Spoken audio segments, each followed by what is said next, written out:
Baik pemirsa, kita kembali perbincangan yang hangat, yang luar biasa, yang sangat gayeng dengan Pak Pri JG ini. Saya baru kali ini diskusi dengan Pak Pri JG secara serius, tapi ternyata tidak serius, tapi substansinya kena gitu. Baik Pak Pri, kita kembali ke pembicaraan kita pada kali ini. Oh, nggak apa-apa, silahkan. Terima kasih Pak. Ya. Pembicaraan kali ini, Pak Pri, saat itu kan walaupun Pak Pri ada kelalaian di pihak tim Pak Pri, tapi tetap kejaksaan memanggil Pak Pri. Iya, bukan memanggil, sudah mem-BAP. Sudah mem-BAP. Iya. Kemudian langkah-langkah yang ditempuh Pak Pri seperti apa? Apakah prosedur tetap ditempuh? Kemudian tapi seperti yang tadi, ya terjadi saja mengalami atau bagaimana, Pak Pri? Kata kunci semua akan berjalan dengan baik adalah kejujuran. Jadi apapun yang dipertanyakan pihak berwajib, baik jaksa maupun pengadilan itu, saya mengatakan apa adanya seingat saya. Kalau umpamanya saya tidak ingat, saya minta bantuan kepada pihak-pihak lain untuk mengingat.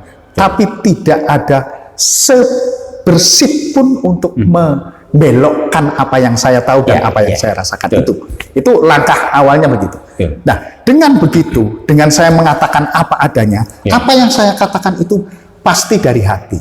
Dan saya punya yakin selama manusia yang saya hadapi punya hati, pasti tersender. Pasti beliau-beliaunya akan tahu persis. Betapapun kewajiban umpamanya kejaksaan adalah untuk memberikan pasal tertentu gitu, tetapi kan tetap yang namanya hukum kan filosofinya harus ada hati. Dari hati nurani yang paling dalam. Saya menyampaikan itu dengan hati. Jadi siapapun, meskipun itu anak kecil, orang tua, orang berpendidikan atau orang yang illiterate maksudnya, tapi saya yakin itu pasti bisa. Dan ternyata beliau-beliau ini bisa mengerti apa yang saya sampaikan. Dan alhamdulillah faktanya saya di tingkat pengadilan itu bebas. Bebas kan? Bebas ya. Tetapi menurut aturan apabila di tingkat pengadilan itu bebas, maka kejaksaan berhak bukan banding tapi langsung kasasi.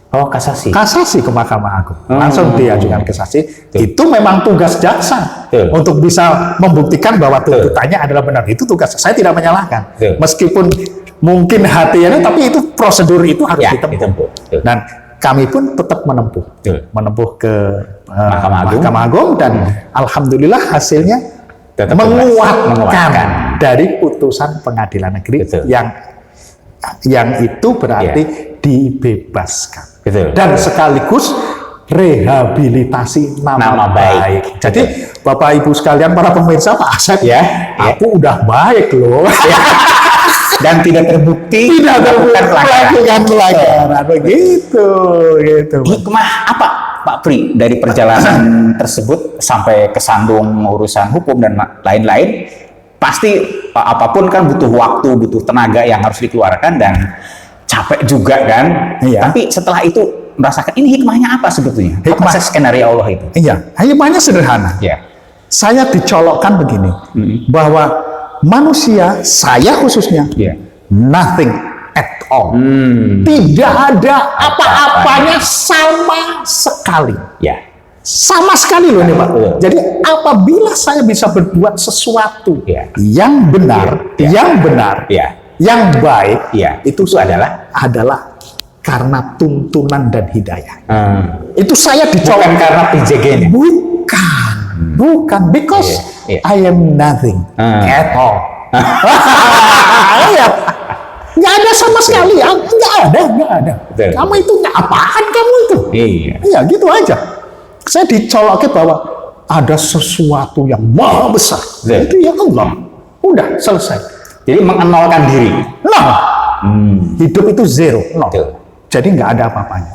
Lihat aja orang sekarang contoh yang paling ekstrim. pada waktu saya SD, Iya. saya melihat orang-orang anak-anak SMP enak ya, rada iya. bebas itu. Iya. SMP saya melihat Udah anak-anak gede. SMA, ih enak banget ya anak Udah gede, SMA udah ya. gede boleh pacaran.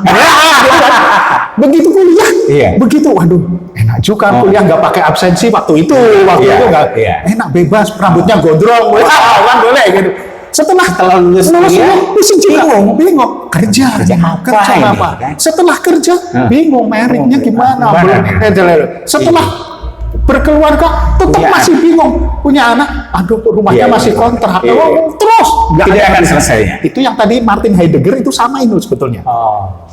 Saya heran mengapa terjadi hal yang mengada, padahal lebih masuk akal, tidak ada apa-apa. Iya. Pada saat kamu di titik tertentu, kamu akan merasa bukan itu, terus. Nah kalau kita sejak awal sudah mengerti bahwa kita goalnya adalah sana, Iya. ngapain kita tidak langsung sana? Masuk ke sana. Biar ini yang ngatur sana aja deh. Nah, iya, iya. Selesai. Iya. Iya. Wah luar biasa itu. Kalau sudah bisa ke tahap itu, masya Iya. Allah, luar biasa. Artinya sehari-hari jalani aja. Jalannya aja. Iya. Jalani aja yang terbaik ya. Kalau di medsos mamanya dibully orang, ya kayak senyum-senyum aja. Pasti itu baik buat kita. Siapa tahu ngurangi dosa gitu Iya, ya. ya kalau saya kan semuanya sebagai PNS ya. Iya. Mamanya begini, sebagai PNS. Ada yang mengatakan, wah itu Pri JG kayaknya korupsi tuh. Wah, banyak kayak gitu. Iya. Saya harus bersikap positif. Begini caranya bersikap positif. Gimana caranya? Kalau apa yang mereka sangka itu benar, Iya. itu adalah peringatan dini agar aku segera untuk tidak melakukan hal itu. Betul. Jadi judulnya apa?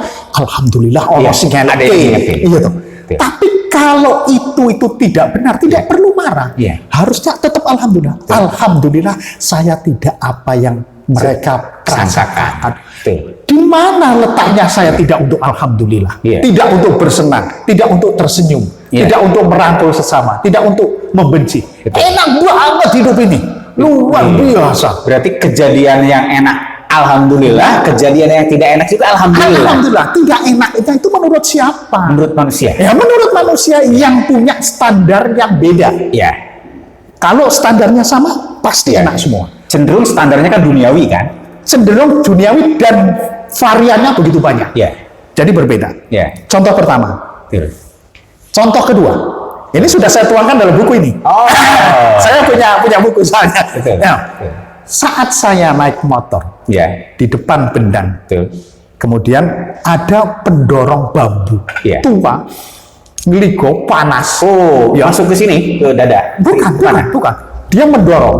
Kemudian Ada bapak-bapak mendorong mendorong bambu. Ya, naik rel kan mesti nanjak ini kan. Berat banget itu. Berat banget. Aku turun motor Ya. dan bantu beliau. Batu dorong. Bantu Iya. dorong beliau. Iya. Sampai ke bawah. Iya. Di dompet alhamdulillah ada uang 5.000. Iya. Saya berikan pada beliau, Pak. Betul. Wedang Pak Tumbas, wedang. iya. Apa yang dia lakukan? Iya. Mboten usah Pak, nggak usah. Saya sudah cukup senang hari ini Iya. karena saya mendapatkan order istilahnya Iya. pesanan bambu niku teng mriku lho, ngajeng PDAM niku. Oh. Ini sudah bisa untuk makan 3 hari Iya, cukup. 3 Jadi hari. 3 hari itu sudah cukup. Artinya apa? Saya memakai standar saya bahwa dia itu nggak seneng karena Iya. rekoso itu, karena Iya. susah Iya. dorong itu. Iya. Padahal dia punya standar lain. Iya. Dia bisa hidup dalam 1 hari sudah oke, apalagi dia sudah diperkirakan bisa hidup Iya. untuk makan 3 hari. Jadi makanya kita santai-santai aja, jangan pernah membuat standar memakai diri kita sendiri. Ya, standar orang lain jangan digunakan. Jangan gunakan untuk kita, Iya. gitu. Itulah kebahagiaan. Betul. Nah, kalau kita kembali lagi kepada proses pemilu ini, Iya. musyawarah ini, Betul. kita enjoy aja. Ngapain kita dengan ini terus ada permusuhan dengan saudara, dengan Betul. teman, dengan kolega? Ngapain itu? Itu yang mestinya tidak boleh terjadi. Betul. Gitu. Baik, Pak Pri. Ini kita melihat pilkada dari perspektif Pak Pri tadi. Iya, iya. Bukan dari perspektif undang-undang pemilu, Iya, iya. bukan perspektif praktisi politik, Iya, iya. tapi dari Pak Pri secara pribadi. Iya. Ini kan undang-undang pemilu ini kan secara aturan banyak kekurangannya ya. Iya, iya. Terutama misalkan seorang figur ini ketika akan mencalonkan diri ternyata di ujung-ujungnya ada money politik misalkan, Iya. ada black campaign dan Iya. sebagainya. Ini menurut Pak Pri lepas dari aturan, sebetulnya pemilihan pemimpin wali kota atau bupati yang ideal itu seperti apa? Jadi pertama, Ya. yang pertama harus ini idealis loh ya. Ideal, ideal ya. lepas dari undang-undang, lepas dari aturan, ini yang terbaik itu seperti apa menurut Pak Pri? Iya, yang terbaik itu begini. Satu hal Ya. yang perlu diketahui, kita jangan sampai lupakan Pancasila dulu. Betul. Pancasila kan sebagai sumber dari segala sumber hukum. Betul. Kalau kita berbicara demokrasi, kita berbicara sila keempat. Ya. Kerakyatan yang dipimpin oleh hikmat. Yang memimpin kita itu Ya. hikmat. Ya. Ya. Tapi dalam perwakilan, artinya begini. Seseorang yang punya niat Ya. atau belum punya niat, Ya. sementara didorong seperti halnya saya tadi Ya. saya sampaikan, Ya. itu harus meminta pendapat dulu dengan orang-orang yang punya hikmat. Jangan hanya nafsu dan Ya. emosi. Iya, iya. Biar yang melihat itu orang lain yang mempunyai hikmat, memandang, oh Iya. Pak Asep itu kayaknya capable itu orangnya. Nah, dari Baik. situ berangkatnya dari situ. Ya. Setelah itu umpamanya dari berbagai sektor sudah memandang Iya. Pak Asep adalah capable, Iya. carilah Betul. hal-hal support ya yang mensupport itu umpamanya biaya dan macam-macam. Iya. Dan bukan, tapi sudah diawali dari itu. Iya. Bukan karena emosi dari ini. Karena kalau emosi pasti tanda petiknya agak black gitu Terus kan. niatnya apa? Ya Yang niatnya terbaik itu? ya tentu saja kemaslahatan. Baik. Jadi jangan pernah niat untuk dirinya sendiri, Betul. golongan, keluarga, Betul. tetapi masyarakat. Hmm. Masyarakat tentu saja itu landasan yang paling mukhlisina lahuddin. Artinya ya harus ikhlas, Betul. tulus dan ikhlas Betul. untuk membangun itu. Kalau itu bisa dilakukan, masya Allah akan dibukakan itu Pintu rahmat. pintu dari langit dan Betul. bumi. Itu sudah jelas lah. Cuma Betul. kalau niatnya sudah begitu, pasti Ya. akan terjadi itu money politik, Ya, ya. akan terjadi black campaign. Betul. Karena niatnya sudah nafsu. Betul. Nafsu nanti berkepanjangan dengan cara-cara itu kan nafsu-nafsu semua. Iya, iya. Nafsu-nafsu semua. Lah saya enggak dulu, karena juga enggak punya sih. Enggak ada. Yang untuk itu enggak ada kan. Daripada untuk itu, mending untuk sedekah. kan? Ya, untuk sedekah. Iya, untuk sedekah. Jelas. Udah. Jadi itu ya. Nah, jadi kalau kita tidak boleh meninggalkan landasan yang utama. Kalau kita Muslim, Ya. tentu saja dari Quran. Kalau umpamanya dia Nasoro, tentu saja dari Injil. Ya. Kalau itu adalah yang lain, ada kitabnya. Dan kalau kita hidup di negara Indonesia, sumber hukum tertinggi Ya. adalah Pancasila. Pancasila. Ya udah, Pakai kita itu. ambil pakai itu aja. Betul. Pakai itu aja udah. Ini implementasinya bagaimana di UUD 45 umpamanya di Ya. setiap warga negara berhak untuk mengeluarkan pendapatnya. Ya. Itu karena boleh kayak gitu. Betul. Berhak untuk mencalonkan dan dicalonkan gitu kan bisa. Orang boleh saja mempunyai emosi, Pak, saya gimana? Tapi harus mendapat konsultasi dulu. Betul. Jangan semata-mata langsung dumeh punya Ya. sesuatu Ya, ya. yang tidak bisa dihitung, tidak ada serinya gitu terus Iya. maju Iya. itu nanti Jangan merasa ya. jangan merasa. Iya, iya. Harus pandai. Introspeksi diri, Introspeksi diri. tahu diri. Tapi kondisi sekarang ini Iya. berbanding terbalik dengan yang Pak Pri katakan. Iya. Apa yang harus kita lakukan minimal untuk diri sendiri dan lingkungan, Iya. sehingga kita tidak tercemari oleh situasi yang memang sudah sangat tidak sesuai dengan nurani. Iya. Yang Jadi kalau ini kan akan terus berkesinambungan, khusus Ya. untuk masalah kita pemilu ini kan. Ya. Pemilu ini kan terus akan berkesinambungan. Ini yang penting adalah bagaimana mengedukasi masyarakat ya. agar jangan mau ditipu oleh nafsu, kepentingan sesaat. Ya. Itu kan seperti black campaign, money Ya. politik itu kan nafsu dan kepentingan Ya. sesaat. Ya. Sebagai contoh begini. Ingatlah wahai masyarakat bahwa apabila kamu mendapatkan 200.000, Ya. maka kamu akan menggadekan Ya. suaramu, pendapatmu, Ya. keinginanmu Betul. selama 5 5 tahun ke depan. Coba hitung 5 tahun Dengan 200.000. dengan 200.000. Sementara kalau Anda tulus, Ya, ya. itu Anda akan dipikirkan selama 5 tahun Betul. sama pemimpin yang amanah. Betul. Jadi gitu. Jadi makanya kita lihat aja kalau ada suatu daerah, suatu negara, suatu kaum, kok pemimpinnya dalam tanda petik amburadul gitu. Jangan salahkan pemimpinnya. Ya, Itu refleksi masyarakat. Iya. Makanya wahai masyarakat, Ya. ayolah kita jangan sedikit malu, jangan sampai dianggap kita semua adalah orang yang amburadul, Iya, orang yang tidak mempunyai moral, orang yang tidak mempunyai akhlak. Betul. Itu karena nanti cerminin pemimpinnya. Kalau pemimpinnya begitu, ya itu karena kamu loh. Iya. Karena kamu dulu milih itu. Makanya jangan. Kalau umpamanya orang itu, enggak Pak, ini enggak ini 200 diambil aja, ya ambil enggak apa-apa. Enggak apa-apa kalau itu. Tetapi kan tidak harus memilihnya. Iya. Itu enggak apa-apa. Orang sedekah ya diterima. Berarti demokrasi kita ini nggak ideal ya? Tidak ideal kalau justru menurut Quran itu sesuai Pancasila. Di Quran kan dikatakan begini. Kalau ini ranahnya Pak Yai ini. Iya, iya. Nah ini saya nggak berani. Tapi kan agak bau kiai kan? Enggak. Bukan Kiai bau ya. Jadi saya pakai terjemahannya deh, nanti saya kalau melafalkan yang Arab nanti saya salah. Dan janganlah engkau ikuti kebanyakan manusia di muka bumi ini, karena mereka hanya menduga-duga, dan sebagian besar dugaan adalah sesat. Itu artinya kita mengikutinya jangan kebanyakan, jangan pemilihan yang masyarakat kayak gitu. Yang umum, yang hikmah, yang berhikmah.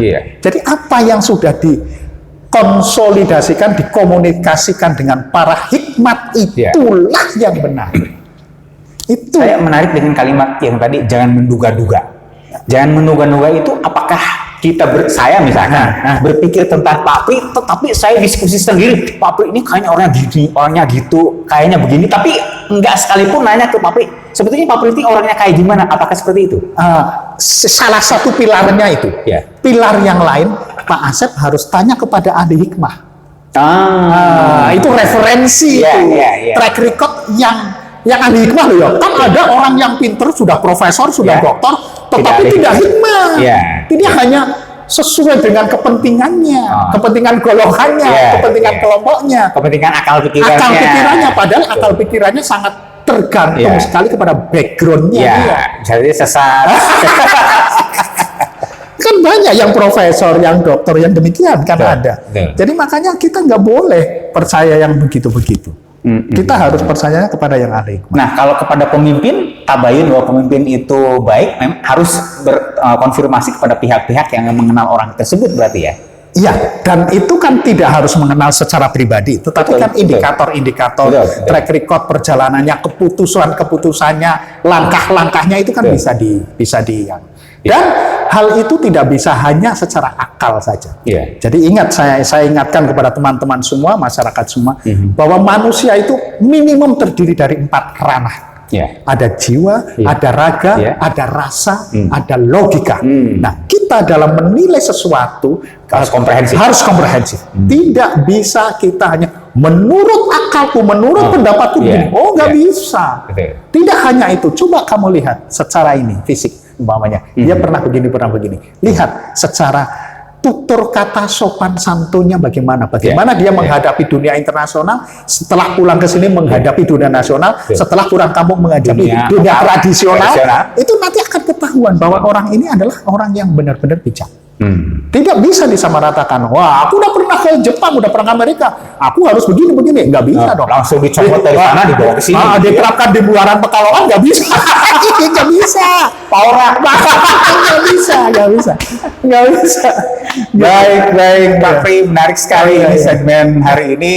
Kayaknya kita perlu ada segmen lain. Harus. Kalau itu harus. Nanti kita diskusikan temanya seperti apa. Tapi Pak Pri ini nanti mengeksplor berbagai semua nanti akan saya bagikan semua. Tanpa sisa nanti. Karena ya cuma sedikit punyanya. Baik pemirsa, menarik sekali diskusi dengan Pak Pri JG pada pagi hari ini. Itulah Pak Pri JG apa adanya. Sangat low profile, sangat ceplos-ceplos, dan nyaris yang dikatakannya ini mungkin tidak terlalu dipikir-pikir apakah ini sesuatu yang membahayakan atau tidak. Karena dia niatnya itu ketika ngomong itu sudah berniat untuk lillahi ta'ala. Apapun yang dikatakannya sudah berniat, ini adalah skenario Allah, dan apapun hasilnya skenario Allah, dan siap menerima apapun. Jalan bagi kita semua. Mungkin ada satu hal lagi yang bahwa kita hidup bersosial, keluarga, kelompok, bernegara, Ya. itu 3 yang tidak boleh dilupakan. Satu. Ada tatanan, ada takaran, dan ada tataran. ada tataran. Jadi saya ulang, Ya. tatanan, tataran, takaran.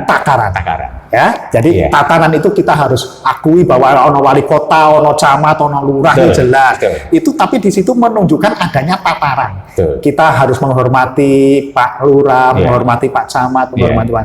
Lah, takaran itu artinya penghasilan. Kita jangan pernah iri kalau kamu jadi lurah, jangan pernah bermimpi pendapatannya seperti wali kota. Ya.